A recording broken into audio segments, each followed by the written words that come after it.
कोशिश चैनल के श्रीनगर स्टूडियो से खिलाड़ी की पूरी टीम आपकी खिदमत में हाजिर है ताज़ा स्पोर्ट्स प्रोग्राम के साथ। नाज़रीन, हम सबका सलाम कबूल कीजिए। हमें उम्मीद है आप बखैरियत होंगे। एक माउथ वाटरिंग क्रिकेट सीजन जो है वो बिल्कुल शुरू हुआ चाहता है।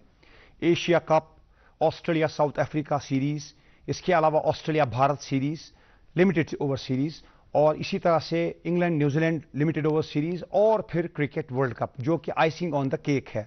इसका इंतज़ार सभी क्रिकेट लवर्स कर रहे हैं। और लोकल क्रिकेट के हवाले से भी अगर बात हो जाए आज के शो में तो कैसा होगा। एक ख़ास मेहमान हमारे साथ स्टूडियोज़ हैं क्रिकेट पर बात करने के लिए। कौन है ये मेहमान और क्या बात होगी, इसके लिए कीजिए आप ज़रा सा इंतज़ार। प्रोग्राम का आगाज़ करते हैं हस्ब दस्तूर मुकामी खेलों की खबरों से। चलते हैं इसके राउंड अप के लिए मेरे साथी फारूक अहमद के पास।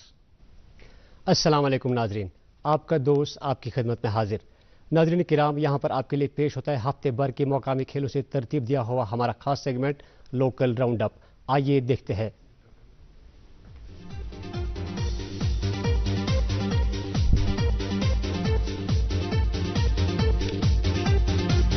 बिजबिहाड़ा में हुआ बिजबिहाड़ा प्रीमियर लीग के चौथे एडिशन का शानदार आगाज। इब्तिदाई दिन के पहले मुकाबले में एलिजेंट स्ट्राइकर्स और कवल टाइगर्स के दरमियान हुआ मुकाबला। इस लीग में वादी बर से ताल्लुक रखने वाली 42 टीमें कर रही है शिरकत। बिहार में मुनक्कदा जूनियर कौमी सतह वुशु चैंपियनशिप 2023 में जम्मू कश्मीर से ताल्लुक रखने वाले वुशु खिलाड़ी ने कई जुमरों में 10 मेडल्स पर कब्जा करके जम्मू कश्मीर का नाम किया है रोशन। इस चैंपियनशिप में मुल्क के मुख्तलिफ हिस्सों से ताल्लुक रखने वाले 300 से ज्यादा खिलाड़ियों ने की थी शिरकत। कश्मीर यूनिवर्सिटी के मैदान पर हुआ JK premier league T20 cricket tournament का रंगारंग तकरीब के साथ शानदार आगाज। इब्तदाई मुकाबले में रेड 11 की टीम ने गनीशा क्रिकेट क्लब को 5 विकेटों से हरा के मुकाबला जीत लिया। श्रीनगर के 83 टर्फ पर जारी श्रीनगर प्रीमियर फुटबॉल लीग में आज शाम आरको एफसी और जेके पुलिस एफसी के दरमियान होगा मुकाबला, जबकि कल दिन के पहले मैच में इकबाल स्पोर्ट्स एफसी और एसटी एफसी नटीपुरा की टीमें होंगी आमने सामने। डूरेंट कप 2030 के दौरान वादी से ताल्लुक रखने वाली फुटबॉल क्लब डाउनटाउन हीरोज को पहले ही 2 मुकाबलों में शिलांग लीजांग और गोवा एफसी के हाथों हार का करना पड़ा सामना। और अब 20 अगस्त को डाउनटाउन का अगला मुकाबला नॉर्थ ईस्ट यूनाइटेड के साथ होगा। माछुमा बीरवा के मैदान पर जारी मुजम्मिल प्रीमियर लीग खुश असलूबी के साथ हुई मुकम्मल। फाइनल में नारकरा 11 ने प्रिंस 11 माछुमा को 6 विकेटों से हराकर खिताब किया अपने नाम। आखिर पर सईद वसीम को मिला बेहतरीन खिलाड़ी का एजाज। श्रीनगर के पोलो ग्राउंड पर जारी सुपर डिवीजन फुटबॉल लीग में इस वक्त नॉर्थ हिल और फॉरेस्ट 11 के दरमियान मुकाबला है जारी। दूसरी जानिब कल पहले मुकाबले में ए डिवीजन फुटबॉल मुकाबलों में गंगबुक एफसी और बे कंट्री एफसी के दरमियान होगा मुकाबला। पलाहलम पट्टन में जारी T20 कप 2030 हुआ मुकम्मल। फाइनल में सिक्स स्टार बडगाम ने लोलाब 11 को 48 रन से शिकस्त देकर मुकाबला किया अपने नाम।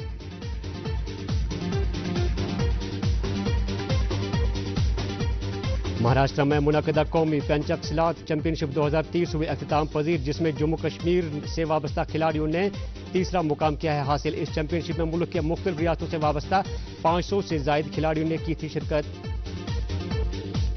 कश्मीर माउंटेन बाइकिंग एसोसिएशन के ज़रिए इश्तराक श्रीनगर से लेकर खारदुंगला लेह तक हुआ साइकिल रेस का एहतमाम, जिसमें मुख्तलिफ इलाकों से वाबस्ता 25 राइडर्स ने इस इवेंट को 3 मरहलों में 35 घंटों में किया मुकम्मल। इस ग्रुप को वादी के जाने माने इंटरनेशनल फुटबॉल खिलाड़ी इशफाक अहमद ने श्रीनगर से किया था रवाना।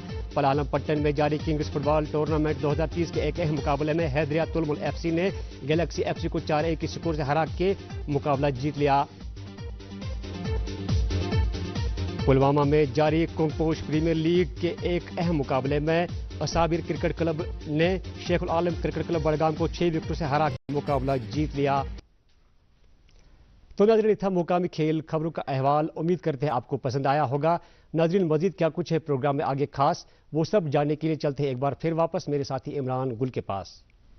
नाज़रीन, ये प्रोग्राम इस वक्त आप लाइव देख रहे हैं, प्रोग्राम खेल और खिलाड़ी का ताज़ा एडिशन, और यूट्यूब पर भी ये प्रोग्राम लाइव स्ट्रीम होता है। यूट्यूब पर आप DD कोशिश चैनल पर जाकर वहां पर प्ले लिस्ट में आर स्पोर्ट्स प्रोग्राम में खेल और खिलाड़ी के पास एपिसोड्स पा सकते हैं, और जब भी आप चाहे आप उनको एंजॉय कर सकते हैं। और अब नजर डालते हैं खास नेशनल और इंटरनेशनल स्पोर्ट्स इवेंट्स पर इस राउंड अप के साथ।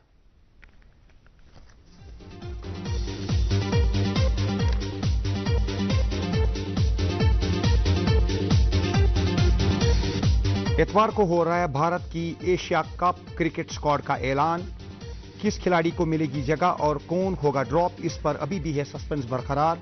वर्ल्ड कप से कबल एशिया कप होगा भारत के लिए अहम प्रिपरेशन इवेंट।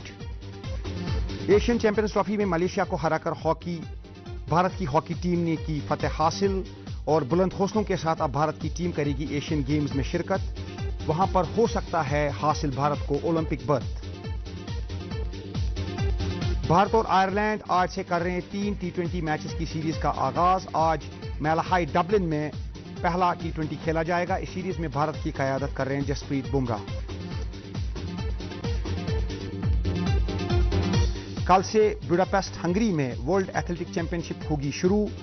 27 अगस्त तक जारी रहेगी ये चैंपियनशिप। दुनिया के 202 ममालिक के 2000 एथलीट्स करेंगे 49 इवेंट्स में शिरकत। नीरज चोपड़ा करेंगे भारत को लीड। गुज़श्ता साल जीता था सिल्वर मेडल नीरज चोपड़ा ने। वुमेन्स वर्ल्ड कप फुटबॉल का फाइनल इतवार के रोज सिडनी में स्पेन और इंग्लैंड की टीमों के दरमियान खेला जाएगा। पहले सेमीफाइनल में स्पेन ने स्वीडन को 2-1 से हराया और दूसरे सेमीफाइनल में इंग्लैंड ने मेजबान ऑस्ट्रेलिया को 3-1 से दी शिकस्त। न्यूजीलैंड और ऑस्ट्रेलिया में मुनक्किद हुआ ये इवेंट। नावान ब्राजीलियन फुटबॉल स्टार नीमार ने पीएसजी को छोड़कर सऊदी अरेबिया के क्लब अल हिलाल को किया ज्वाइन। अल हिलाल ने इस हफ्ते $98 मिलियन की खती रकम नीमार की ट्रांसफर फी के एवज पीएसजी को दे दी। ओलंपिक 2024 हॉकी के क्वालिफिकेशन इवेंट्स चीन, स्पेन और पाकिस्तान में होंगे आइंदा साल जनवरी में मुनक्किद। भारत कर सकता है पाकिस्तान के ओलंपिक क्वालिफाइंग टूर्नामेंट में शिरकत। मेंस क्वालिफायर्स में कुल 16 मेंस हॉकी टीमें करेंगी शिरकत। ऑस्ट्रेलिया ने क्वालिफाई कर लिया। स्कॉटिश क्लब रेंजर्स ने चैंपियंस लीग के प्ले ऑफ के लिए क्वालिफाई कर लिया। रेंजर्स ने थर्ड क्वालिफाइंग राउंड में लेग 2 में स्विस क्लब सर्वेट को हराया और कामयाबी हासिल कर ली और प्लेऑफ्स में जगह बनाई। 13 माह कबल ओडीआई क्रिकेट से रिटायर होने वाले इंग्लैंड के टेस्ट कैप्टन और 2019 के world cup winning captain Ben Stokes फिर एक बार ओडीआई टीम में करेंगे शिरकत। स्टोक्स ने गुज़श्ता साल इंग्लैंड को T20 वर्ल्ड कप जितवाने में मरकजी किरदार किया था अदा। और सिर्फ 49 दिन बाकी रह गए भारत में मुनक्किद होने वाले क्रिकेट वर्ल्ड कप में। 5 अक्टूबर का सबको है इंतजार। Cricket legend sir Garfield Sobers के साथ वर्ल्ड कप की ट्रॉफी की तस्वीर ने क्रिकेट फीवर में इजाफा कर दिया और क्रिकेट लवर्स इस तस्वीर को देखकर बहुत खुश हुए और वर्ल्ड कप के लिए वो बेसब्र हैं कि कब होगा शुरू वर्ल्ड कप। और अब नाजरीन, क्रिकेट पर ही आज के प्रोग्राम में बात होगी। कौन है आज के मेहमान, ये आपको बताएंगे मेरे साथी रोशन खयाल। दोस्तों, क्रिकेट का खेल बहुत ही दिलचस्प खेल है। इसकी हिस्ट्री भी बहुत ही दिलचस्प है। जहां तक पहले क्रिकेट टेस्ट मैच का ताल्लुक है 1877 में खेला गया इंग्लिस्तान और ऑस्ट्रेलिया के दरमियान। वो मैच ऑस्ट्रेलिया ने 45 रन से जीता। तब से लेकर अब तक बहुत हालात बदल चुके हैं। काफ़ी पानी दरियाओं से बह चुका है और क्रिकेट में फॉर्मेट भी चेंज हो गए हैं। टेस्ट क्रिकेट के साथ साथ फिर 1975 से वनडे इंटरनेशनल वर्ल्ड कप जो कि 60-60 ओवर का हुआ था, उसके बाद 50-50 ओवर्स का खेला जाता है और 2007 से T20 क्रिकेट को मुतारिफ कराया गया जिसका वर्ल्ड कप होता है। चनांचे क्रिकेट जो कि सीजनल खेल होता था, इसका साल में एक सीजन होता था, अब पूरा साल क्रिकेट का सीजन है। क्रिकेट के बारे में बात करने के लिए, जम्मू कश्मीर की क्रिकेट की तारीख पर एक तायराना नज़र डालने के लिए और मौजूदा हालात के बारे में बात करने के लिए आज हमने अपने प्रोग्राम में मदऊ किया है ऐसे शख्स को जो किसी तारुफ के मोहताज नहीं है, सैयद परवेज़ कैसर। नाम ही काफ़ी है। परवेज़ साहब, इस प्रोग्राम में खैर मकदम है आपका। शुक्रिया शुक्रिया रोशन साहब का। परवेज़ साहब, जहां तक जम्मू कश्मीर क्रिकेट का ताल्लुक है, 1959-60 में हमने पहली बार रणजी ट्रॉफी में कदम रखा। आपने वो मैच तो देखा नहीं होगा, लेकिन उन खिलाड़ियों के बारे में तो सुना होगा। कैप्टन कौन थे, उस जमाने में हमारा स्टैंडर्ड क्या था? देखिए, तब तो खेलने वाले प्लेयर बिल्कुल कम थे। यहाँ दो टीमें थी, तो उस वक़्त क्रिकेट ऐसा प्रोफेशनल एटीट्यूड से खेला भी नहीं जाता था। और मगर ये था कि उस वक़्त एक जो इंडिया की कंट्रोलिंग बॉडी थी क्रिकेट की, उनकी एफिलिएशन ईजीली मिल जाती थी। आज तो उतनी आसानी से मिलती नहीं। आज तो जेकेसीए की एफिलिएशन नहीं मिलती है आसानी से, तो बीसीसीआई की तो बात ही नहीं। तो उस वक़्त ईजी था, उस वक़्त लोग खेलते थे, पैशन के लिए खेलते थे। देखने का तो मौका नहीं मिला क्योंकि उस वक़्त तो अभी होश नहीं संभाला था। उसके बाद जब होश संभाला तो देखा कि गेम में वो प्लेयर जो उस पहले मैच में थे, उनके साथ इंटरेक्ट करने का मौका मिला, उनसे सीखने का मौका मिला। फिर जो उसके बाद प्लेयर आए, उनके साथ तो फिर काफ़ी दौर हमारा भी रहा खेलने का, उनके साथ हम खेलते रहे। तो स्कूल से ही उनके साथ खेलते थे। तो आज J&K का क्रिकेट काफ़ी हाइट पे पहुंच गया है, काफ़ी अच्छा नाम कमाया है। आज एक टीम मानी जाती है J&K की इंडिया में कि जी ये किसी टीम को भी हरा सकती है। बॉम्बे को भी हराया, दिल्ली को भी हराया, बड़ी बड़ी टीमें सबको हरा चुके हैं। तो मगर कुछ परफॉर्मेंस इनकी थोड़ी अनसर्टन रहती है, वो कंसिस्टेंसी कम है, मगर फिर भी माना जाता है कि J&K की टीम आज काफ़ी इम्प्रूव की है। आपके बचपन में मुझे याद है, मैंने भी सेठी साहब को देखा है। हाँ। और रूफ साहब को भी देखा है, हालांकि प्राइम पे नहीं देखा, लेकिन ऐसे ही कैजुअली खेलते हुए देखा है। तो लगता है कि हमारा माजी बहुत शानदार रहा है। देखिए, कंवर सेठी जो थे उनको मैंने खेलते तो कभी नहीं देखा। जब मैं खेल के मैदान में आया, वैसे आया मैं बहुत अर्ली, वो तो कब से रिटायर हो चुके हैं। हाँ, वो उनको मैं देखता था कि एक वो पतला लंबा डिसेंट जैसा आदमी आता था, वो बुड्ढा, वो पहन के, वो गोल्फर्स कैप पहन के आते थे ग्राउंड में, तो सब उनकी बड़ी रिस्पेक्ट करते थे। रूफ साहब के बारे में कहते हैं कि वो उस जमाने में अगर किसी भी और स्टेट की तरफ से खेलते तो टेस्ट मैच खेल चुके होते। देखिए, रूफ साहब को जहाँ तक मैंने सुना है कि बिशन सिंह बेदी ने कहा था दिल्ली आ जाओ, मेरी तरफ से, हमारी तरफ से खेलोगे, या कहते हैं पंजाब के किसी कैप्टन ने उनको कहा था पंजाब आ जाओ। तो ये मिस्ड अपॉर्चुनिटीज होती हैं गेम में, क्योंकि उस वक्त कोई आपका मेंटर नहीं होता, उस वक्त आपका कोई गाइड नहीं हो, कोई काउंसलर नहीं होता जो आपको कहे कि अपॉर्चुनिटी ले लो। दूसरी, उस वक्त सिचुएशन ऐसी थी कि स्पोर्ट करियर नहीं था। करेक्ट। उस वक्त आदमी सोचता था कि अगर मैं खेलूंगा, फिर खेलना जब छोड़ दूंगा, उसके बाद मैं क्या करूंगा। और उन दिनों अपने पैसे खर्च करने पड़ते थे। उसके बाद सोचता मैं खेल खत्म हो जाएगा मेरा, उसके बाद मैं क्या करूंगा। आज तो प्लेयर सोचता है कि अगर मैं 10 साल खेलूंगा तो मैंने आगे 40 साल के लिए कमा के रखा, उसको इन्वेस्ट भी करूंगा, तो खेलूंगा भी, पैसा भी कमाऊंगा। तो तब ये ऐसा सिस्टम था नहीं, पैसा वैसा था नहीं गेम में, वो एक करियर नहीं था। आज तो एक डेफिनेट करियर है स्पोर्ट्स। एक नजर डालते हैं उस पहली विक्ट्री पर जो 1982-83 में आप उस टीम का हिस्सा थे, हरियाणा के अगेंस्ट, सर्विसेज के अगेंस्ट आपने मैच जीता उधमपुर में। जी हाँ जी। तो वो मैच एक हिस्टोरिकल माइलस्टोन है, क्योंकि पहली बार रणजी ट्रॉफी में J&K ने कामयाबी हासिल की थी। देखिए मैच जो था वो, उसमें महबूब इकबाल हमारे कैप्टन थे, मैं वाइस कैप्टन था टीम का। तो मैच में कुछ 2-4 इवेंट हुए जो मेरी नज़र में मैच में हमें जीतने के लिए काफ़ी फ़ायदेमंद हुए। पहला इवेंट हमारा ये हुआ कि होस्ट उसमें सर्विसेज थे, क्योंकि बाहर खेलने जाना था हमको। सर्विसेज ने कहा नहीं, ये भी हमारा ग्राउंड है, यहीं खेलेंगे। तो हमारा उस वक्त टूर था, मगर सर्विसेज ने कहा हम अपना टूर उधमपुर में ही करेंगे। उधर ने ग्रीन टॉप विकेट बनाया, क्योंकि सर्विसेज फेवरेबल, उनके फास्ट बॉलर बड़े अच्छे थे, और शक्तावत वगैरह 1-2 उनके पास स्पिनर थे, बाकी फास्ट बॉलर अच्छे थे उनके, मुरलीधर, जय झा वगैरह, बड़ी अच्छी टीम थी उनकी। तो उनने ग्रीन विकेट बनाया। टॉस जीत के, महबूब ने टॉस जीता तो मेरे पास आए, कहा कि क्या करेंगे। मैंने कहा हम बॉलिंग करेंगे। तो वो 1-2 बैट्समैन थे हमारी टीम में, वो उन्होंने कहा नहीं बैटिंग करेंगे, ग्रीन विकेट है, कब तक ग्रीन रहेगा पता नहीं, बॉल बैट पे आएगी। तो मगर महबूब और मैंने डिसाइड किया कि नहीं, हम बॉलिंग ही करेंगे, क्योंकि ग्रीन विकेट है। हमारे पास भी महबूब भी बड़े अच्छे बॉलर थे, खुद काफी स्विंग करते थे, बहुत अच्छी मूवमेंट थी उनकी, कंट्रोल बड़ा था बॉल पे। तो हमने सोचा शायद अगर शुरू में हम लंच तक इनके 1-2 प्लेयर निकाल देंगे तो ये 200, 150, 200 तक आउट हो गए तो शायद हमारा कुछ मैच चांस बनेगा। जीतने का भी हम नहीं सोच रहे थे, अभी हम सोच रहे थे कि चांस बनेगा, मगर कहीं ना कहीं हमारे जहन में ये बात थी कि हम जीत सकते हैं, क्योंकि उससे पहले मैच में दिल्ली को हमने 116 पे आउट किया था जम्मू में। अच्छा, जिसमें अश्विंदर ने 7 फॉर 56 था उसका, और मैंने 5 आउट किए थे।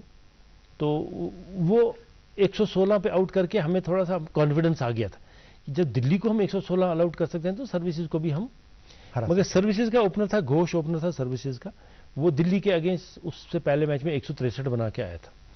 चंद्र विजय उनका विकेट कीपर बैट्समैन था, टॉप ग्रेड बैट्समैन था उनका, बहुत अच्छी बैटिंग थी उनकी। तो ये टॉस जीत के बॉलिंग करना बड़ा अच्छा रहा, क्योंकि मैच की पहली बॉल पे घोष का एज लगा जो तकरीबन गली के सामने गिर रहा था, तो मैंने डाई मार के कैच पकड़ लिया। जी जी। तो पहली बॉल पे 1 आउट हो गया, घोष उनका टॉप बैट्समैन आउट हो गया। थोड़ा हमें आया कि चलो यार, हमने सोचा लाइन तक 2-3 विकेट लेंगे, हो सकता है 2-4 और हो जाए।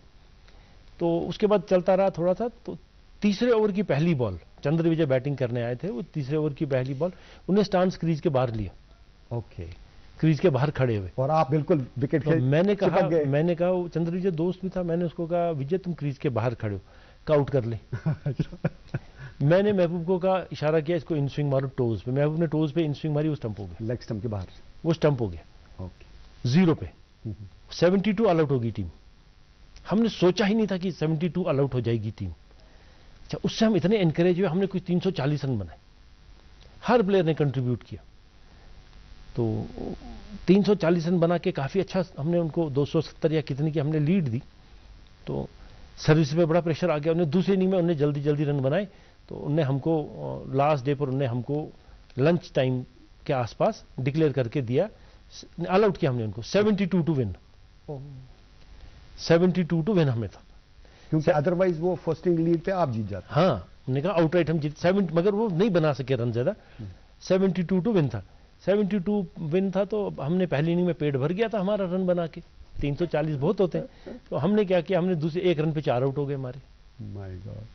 तो होते होते ये हुआ कि अब हम जो पवेलियन में बैठे थे, हम कहते थे कि हम अपनी वर्दी किट विट सारा जलाएंगे अगर हम आज हार गए।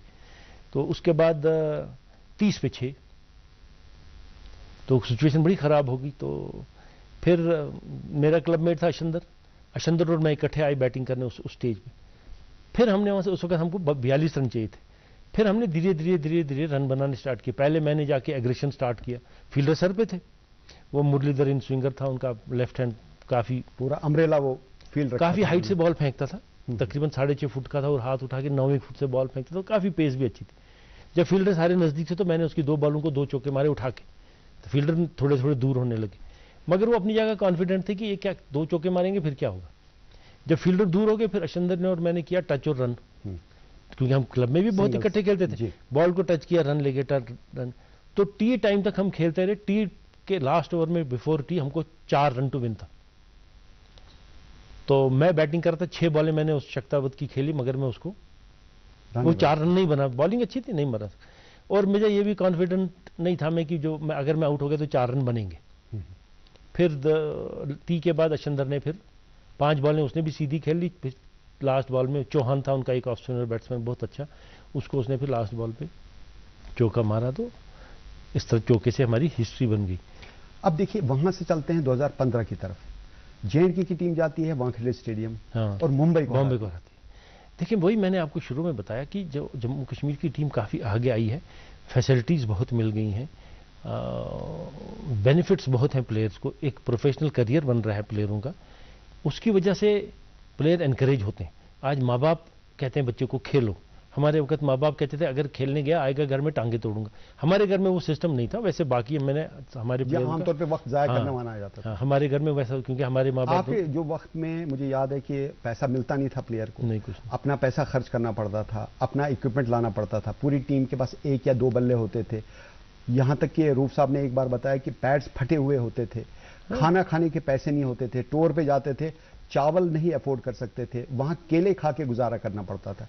और आज देखिए कि खिलाड़ी को 1-1 लाख रुपए एक मैच का मिल रहा है। देखिए, ये अच्छी बात है कि अगर क्रिकेटर को पैसा मिल रहा है, खिलाड़ी को पैसा मिल रहा है, क्योंकि इस गेम से बीसीसीआई भी पैसा कमा रहा है, खिलाड़ियों की वजह से कमा रहा है। तो प्लेयरों को पैसा मिलना बड़ा अच्छा है, फैसिलिटीज मिलना, हम बड़े खुश हैं कि प्लेयरों को फैसिलिटीज मिलती हैं। उसके बाद प्लेयरों को नंबर ऑफ मैचेस भी बहुत मिलते हैं। रणजी के 10-11 मैच सीजन में खेलने, हमारे वक्त 4 मैच होते थे, बाद में 5 होते थे। आपके वक्त में कोई कॉन्सेप्ट नहीं था कि पेंशन मिलेगी? जो रिटायर हो गया, आपने खेला, 20 साल सर्व किया, 50 मैच 100 मैच खेले, कोई कॉन्सेप्ट नहीं था पेंशन मिलेगा। अब रणजी ट्रॉफी खेलने के बाद जिसने अच्छी परफॉर्मेंस दी हो, उसकी परफॉर्मेंस के हिसाब से पेंशन भी मिलता है खिलाड़ियों को। देखिए, पेंशन मिलता है, मगर अब बीसीसीआई का रूल मुझे पता नहीं, अभी लेटेस्ट उनका रूल क्या है कि वो पेंशन का एक कट ऑफ डेट थी। तो अभी वो पेंशन जो उनकी चल रही है, वो दालमिया साहब ने एज प्रेसिडेंट स्टार्ट किया था। बड़ा अच्छा था वो पेंशन। और बीच में इनने 1 टाइम भी कहा था हम देंगे पुराने प्लेयरों को, 1 टाइम हम पैसा देंगे इनको। कुछ को दिया, मगर हमारी लेवल तक वो पैसा अभी तक नहीं आया, क्योंकि उसमें बीच में भी बीसीसीआई में आपको पता है कोर्ट केस वगैरह हो गया, वो रह गया वहीं केस। ठीक है, जहां तक प्लेयर का आज सवाल है, प्लेयर को एनकरेजमेंट मिल रही है, फैसिलिटीज मिल रही है, पैसा मिल रहा है, ये गेम के लिए बड़ा अच्छा है। उसमें रोल हमारी लोकल एसोसिएशंस का आता है कि फिर आप प्लेयरों को कैसे हैंडल करेंगे, आप गेम को कैसे हैंडल करेंगे। खेलना ही नहीं, आपको गेम की डेवलपमेंट के लिए काम करना है। खेल की डेवलपमेंट की बात आपने की, देखिए नक्शा तो बदल गया, पूरा मंजरनामा बदल गया है। कहां आप अपने पैसे खर्च करते थे, कहां आपको लाख रुपए मिल रहा है। लेकिन उसके बावजूद उन दिनों जितने टूर्नामेंट्स होते थे, चाहे स्टेडियम में होते थे या ग्राउंड्स में, Amar Singh college, SP college में, इस्लामिया कॉलेज के ग्राउंड में मैचेस होते थे, मुख्तलिफ टूर्नामेंट होते थे, रणजी ट्रॉफी के अलावा भी यहाँ चैंपियंस ट्रॉफी, गुलाम मोहम्मद ट्रॉफी, बाकी टूर्नामेंट्स होते थे, लेकिन पिछले कुछ अरसे से हमने देखा यहाँ कोई टूर्नामेंट नहीं हो रहा है। देखिए इसकी क्या वजह हो सकती है? तब मैचेस में क्या होता था, तब हम 3-3 दिन के मैच खेलते थे, 4-4 दिन के मैच खेलते थे। वनडे तो कम ही होता था, T20 का कंसेप्ट तो बाद में आया, मगर वनडे कम होते थे। आज क्या है कि अब पिछले 2-4 साल से हम ये देखते हैं कि जेकेसीए टूर्नामेंट्स कंडक्ट नहीं कर रहा है। ये टूर्नामेंट्स कंडक्ट हो रहे हैं अनऑर्गेनाइज तरीके से बाहर।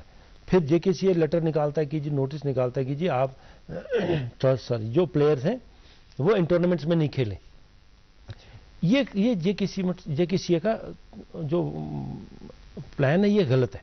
आप जो प्लेयर खेल रहे हैं, आपके पास तो 15, 16, 20, 40 प्लेयर आएंगे शॉर्ट लिस्ट करके, बाकी जो 4000, 8000, 10,000 प्लेयर हैं उनको तो खेलना है कहीं ना कहीं, उनको तो आप खेलने दीजिए।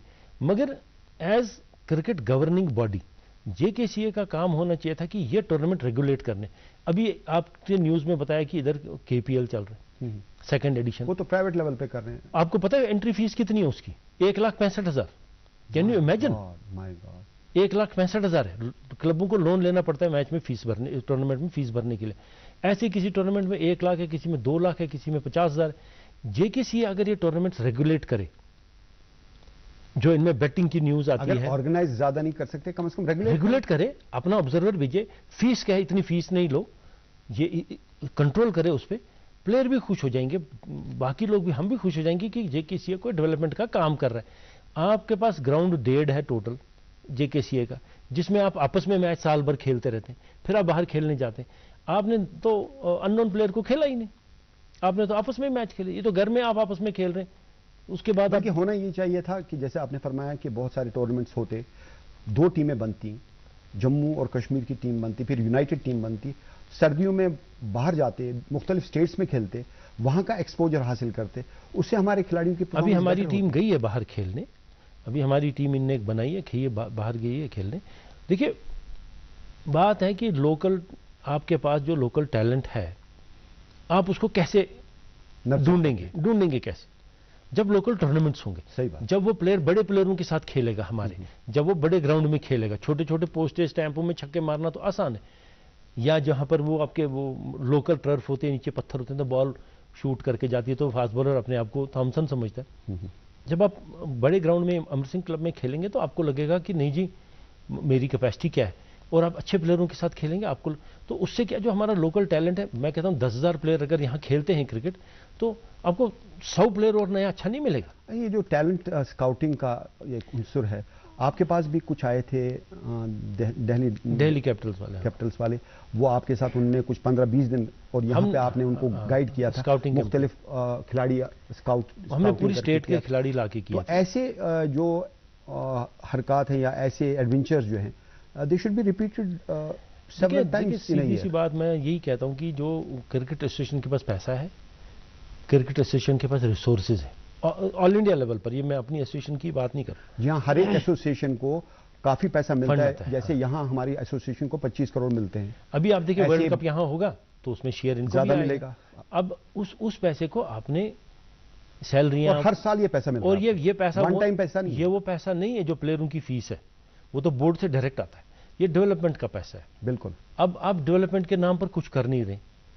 अब जो यहाँ पर लोकल आपस में लोग मैचेस वगैरह टूर्नामेंट्स करवा रहे हैं, उस पर भी आप बैन लगा रहे हैं, तो आप क्रिकेट की डेवलपमेंट का तो काम नहीं कर रहे। डेवलपमेंट का काम ये था कि टूर्नामेंट हो रहे हैं, आप नहीं करवा रहे, बाकी करवा रहे, प्लेयरों का उसमें बैन नहीं लगाइए, ऑर्गेनाइज करिए उसको मॉनिटर करिए, बिल्कुल ओवरसी करिए, देखिए यहाँ क्यों गड़बड़ तो नहीं। अब इस वक्त जो सूरत हाल है हमारी क्रिकेट की, बीच में तो काफी राइज हुआ था, परवेज रसूल के ज़माने में भी काफ़ी नाम हुआ था, और परवेज रसूल ने फिर खेला भी, कुछ इंटरनेशनल मैच भी खेले, T20 भी, IPL भी खेला, लेकिन उसके बाद कुछ लड़के आए, अब्दुल समद आए, फिर उसके बाद उमरान आए, लेकिन जो चीज़ होनी चाहिए, जो टेम्परामेंट की ज़रूरत है इंटरनेशनल लेवल पे, उस टेम्परामेंट में हम काफ़ी पीछे हैं। इसकी क्या वजह हो सकती है? देखिए प्लेयरों की टेम्परामेंट भी ठीक है, प्लेयरों का अप्रोच भी ठीक है, मगर प्रॉब्लम यह है कि हमारे प्लेयरों की पब्लिसिटी नहीं। हमारे प्लेयरों का, जब हमने यहाँ दिल्ली कैपिटल्स को लाया तो वो आज तक इंडिया में IPL का कोई फ्रेंचाइजी कहीं नहीं गया कैंप लगाने, वो पहली दफ़ा था। उसके बाद उनने 10-15 प्लेयर शॉर्टलिस्ट किए। अब देखिए पिछले IPL में 5 प्लेयर थे J&K के, और 5 प्लेयर थे, तकरीबन 10 प्लेयर थे जो उनके नेट बॉलर भी थे। तो ये सारा जो है एक्सपोजर प्लेयरों को देना है ना, अपने प्लेयरों की पब्लिसिटी करनी, जो यहाँ पर नहीं हो रही है। मुझे याद है एक ज़माने में एजाज अख्तर थे, उनका बहुत नाम था कि शायद इंडियन टीम में आ जाएंगे। तो हमारे जो रिप्रेजेंटेटिव थे फिर वो बोर्ड मीटिंग में उन्होंने एजाज का नाम तक नहीं लिया। ये एक मिसाल है। हुआ ये कि उसको प्रोजेक्ट नहीं किया गया। जब आप प्रोजेक्ट नहीं करेंगे J&K के प्लेयर को तो आगे कहां से उसको सिलेक्ट किया आज है पब्लिसिटी का जमाना। आप देखिए बेंगलोर में कोई स्कूल का लड़का 200 रन बनाता है, 100 रन बनाता है स्कूल में, नेशनल डेलीज में उस पर आर्टिकल आते हैं। सही बात नहीं, मुझे याद है कि आप देखिए बाकी स्टेट्स में, खासकर मुंबई की बात बताऊंगा मैं आपको, inter school Harris shield tournament जब होता है पूरा पेज स्पोर्ट्स का फुल होता है, उसमें फोटोग्राफ होते हैं, इसने 5 विकेट लिए, FM रेडियो कमेंट्री करते हैं अब उसकी। अब देखिए कितना कवरेज मिलता है। छोटे बच्चे को आपको इतना एक्सपोजर दे रहे हैं तो जाहिर है कि उसमें हौसला बढ़ेगा, वो आगे जाके एनकरेज होगा। हौसला बढ़ना तो दूर की बात है, लोगों की नजर में आता है। बिल्कुल, देखने वालों को पता चलता है ये प्लेयर है, अच्छा प्लेयर है, छोटा है, इसको कल को हम आगे ले सकते हैं। वो बड़ी चीज जो हमारी स्टेट में नहीं हो रही है। हम प्लेयरों को प्रोजेक्ट नहीं कर रहे, हम प्लेयरों में इन्वेस्ट नहीं कर रहे। आपको प्लेयरों में इन्वेस्ट करना है और इसके लिए कुछ कंपनीज को आना पड़ेगा ना, बड़ी बड़ी कंपनीज को, वो स्पॉन्सर करें इन प्लेयर्स को। स्पॉन्सर तभी करेंगे ना प्लेयर्स को जब आप कंपनीज को अप्रोच करेंगे, उनको कहेंगे कि भाई हमारा ये प्लेयर है, आप जाएंगे फ्रेंचाइजी के पास जाएंगे, ये हमारे प्लेयर का प्रोफाइल है, ये इसके वीडियो हैं, आप देखो, इसको ट्रायल पे बुलाओ, हम पैसा देंगे, आप ट्रायल पे बुलाओ, एसोसिएशन कहेगी हम इसको होस्ट करेंगे, चेक करो। लेकिन ये बात सही है कि वक्त बदल चुका है, काफी तरक्की हुई है क्रिकेट में, लेकिन खूब से खूब तर की जुस्तजू जारी रहेगी। सही बात। और हमें कोशिश करनी चाहिए, जैसे कि आपने बताया, बहुत सारे पॉइंट्स आपने बताए, उन्हीं पॉइंट्स को मद्देनजर रख के और भी तरीके अपनाएं कि क्रिकेट को फरोग दे और क्रिकेट इतना मकबूल हो कि हमारा एक बहुत इंपॉर्टेंट एस्पेक्ट बन जाए लाइफ का। सही बात। जिस तरह फुटबॉल हमारी जिंदगी का हिस्सा है। सैयद परवेज कैसर, आप आए, थोड़ा सा माजी की तरफ हमें ले गए और हाल की भी कुछ बात की क्रिकेट के हवाले से। आपका बहुत बहुत शुक्रिया। शुक्रिया। और नाजरीन, अब प्रोग्राम के आखिरी हिस्से में चलते हैं इमरान गुल के पास। नाजरीन, आज भारत की टीम जसप्रीत बुमराह की कैप्टनसी में आयरलैंड के खिलाफ पहला T20 मैच खेल रही है। इस टीम में बहुत से खिलाड़ी वही हैं जिन्होंने हाल ही में वेस्टइंडीज में 5 T20 मैचेस की सीरीज में हिस्सा लिया, जहां पर वेस्टइंडीज ने भारत को अपसेट किया। देखते हैं भारत की टीम बुमराह की क़यादत में आयरलैंड के खिलाफ किस तरह की परफॉर्मेंस का मुजाहरा करेगी। और फिर 30 अगस्त से एशिया कप शुरू होगा और इतवार को ये एक्सपेक्टेड है कि भारत के सिलेक्टर्स टीम का ऐलान कर दें जो टीम एशिया कप में खेलेगी पाकिस्तान, श्रीलंका और बाकी टीमों के खिलाफ। इसके साथ ही नाजरीन, खेल और खिलाड़ी की पूरी टीम को आज के प्रोग्राम से इजाजत दीजिए। खुदा हाफिज।